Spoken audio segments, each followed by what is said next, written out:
हॉरोस्कोपच्या 4th हाऊसला सुखभाव पण म्हटलं जातं. चंद्र म्हणजे मून हा त्याचा नॅचरल कारक आहे. 4th हाऊस हे आपली आई, मदरलँड, व्हेइकल्स, घरातली सुखशांती, इमूवेबल प्रॉपर्टी, रिअल इस्टेट, आपलं basic education, heart, organ, pleasure, comforts हे सगळं इंडिकेट करतो. 4th हाऊसमध्ये जर आपलं ते वेल प्लेस असेल हॉरोस्कोपमध्ये, तर व्यक्तीला जीवनात, घरात त्याच्या सुख, शांती, समाधान लाभतं. जर 4th हाऊस ॲफ्लिक्टेड असेल, तर त्याच्या घरी ही शांतता भंग झालेली असते.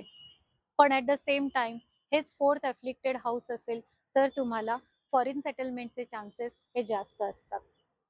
कारण त्या केसमध्ये तुम्ही तुमच्या मातृभूमीपासून दूर जाण्याचे योग असतात. हॉरोस्कोपच्या 5th हाऊसला संतान भाव असं देखील म्हटलं जातं. ज्युपिटर म्हणजे गुरु हा त्याचा नॅचरल कारक आहे.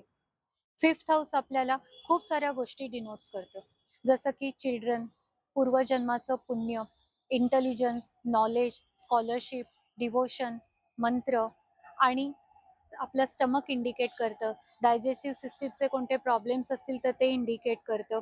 लव, ॲफेक्शन, स्पेक्युलेशन, जजमेंट, इमोशन या साऱ्या गोष्टी इंडिकेट करतं.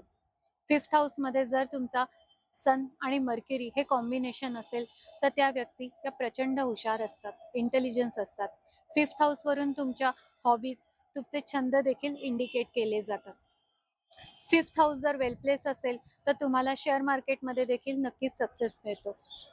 5th हाऊस हे इंडिकेट करतं की तुमचे लव्ह मॅरेजचे चान्सेस लाईफमध्ये आहेत की नाही. सो जर तिकडे राहू आणि शुक्र प्लेस असतील किंवा 5th हाऊस आणि 7th हाऊसच्या लॉर्डचा हा म्युच्युअल ॲस्पेक्ट कंजंक्शन असेल, तर तुमच्या आयुष्यात लव्ह मॅरेजचे चान्सेस हे वाढतात.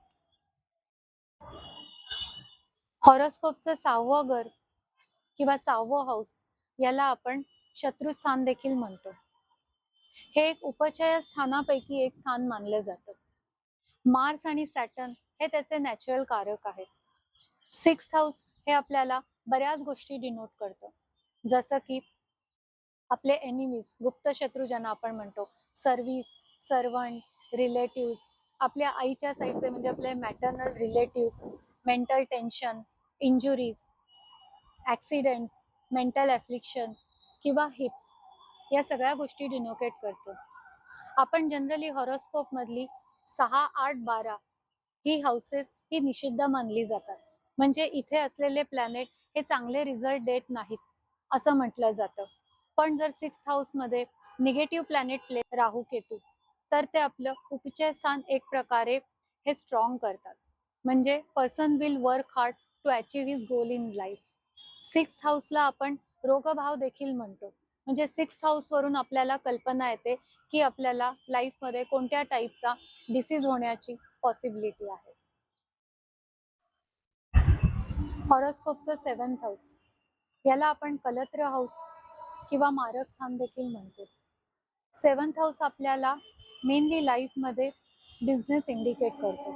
ज्याचं 7th हाऊस वेल प्लेस आहे, 7चा लॉर्ड 2nd हाऊसमध्ये, 7चा लॉर्ड 11th हाऊसमध्ये, या लोकांना बिझनेसमध्ये निश्चित सक्सेस मिळतो. 7th हाऊस आपल्याला आपला स्पाऊस, त्याचं नेचर, तसंच marital life, sex, business, partner, long journey आणि एस्पेशली नेवलचा खालचा पोर्शन इंडिकेट करतो.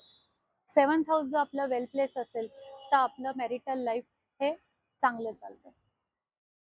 तुम्हाला जर हा व्हिडिओ आवडला असेल, तर तुम्ही चॅनलला लाईक, शेअर आणि सबस्क्राईब नक्की करा.